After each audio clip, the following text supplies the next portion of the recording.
లాలా చెరువు రైతు బజార్లో వినియోగదారుల రైతుల సౌకర్యార్థం స్వర్ణాంధ్ర సేవా సంస్థ సౌజన్యంతో ఏర్పాటు చేసిన కూలింగ్ వాటర్ కూలర్ను తెలుగుదేశం పార్టీ సీనియర్ నాయకుడు గంగరాజు, పాల డైరీ అధినేత నిమ్మలపూడి గోవిందు చేతుల మీదుగా ప్రారంభించారు.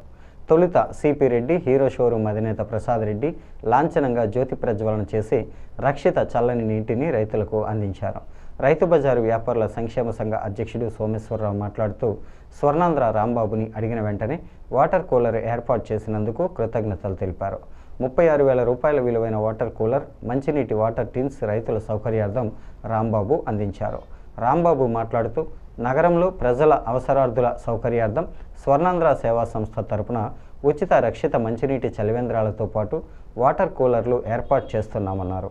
లాలా చెరువు పూర్వపు సర్పంచ్ మెట్ల యేసుపాదం, పూర్వపు ఎంపీటీసీ రాయుడు శ్రీనివాస్, మాజీ కార్పొరేటర్ అజ్జారపు వాసు, అనూప్ కుమార్ జైన్, కాలనీ పెద్దలు శ్రీనివాస్, కృష్ణకిషోర్, సతీష్, త్రిమూర్తులు, గారపాటి అమ్మిరాజు తదితరులు పాల్గొన్నారు.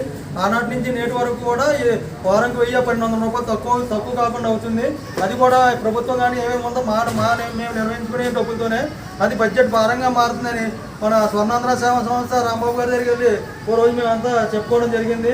సార్ మాకు ఏదైనా చేయాలని చెప్పంటే నాకున్న పరిచయాల మీద నేను రాంబాబు గారిని గట్టిగా అడిగితే నేను ఇస్తామా అని చెప్పన్నానే ఇవ్వడం జరిగింది. ఇచ్చినందుకు వేరే మా స్వర్ణాంధ్ర సేవా సంస్థ ఇతర సభ్యులు మన నిమ్మలపూడి గోవింద్ గారికి, సిపి రెడ్డి గారికి, అందరికీ పెద్దలందరికీ కూడా ధన్యవాదాలు. మాకు ఇచ్చానికి ధన్యవాదాలు తెలియదు.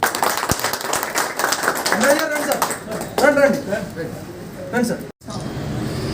సచివాలయం అలాగే పార్కులు 2-3 పార్కులు అవన్నీ ఇప్పుడు రెనోవేట్ అయినాయి. పార్కులు కొంచెం డెవలప్ అయినాయి ఉంటాం.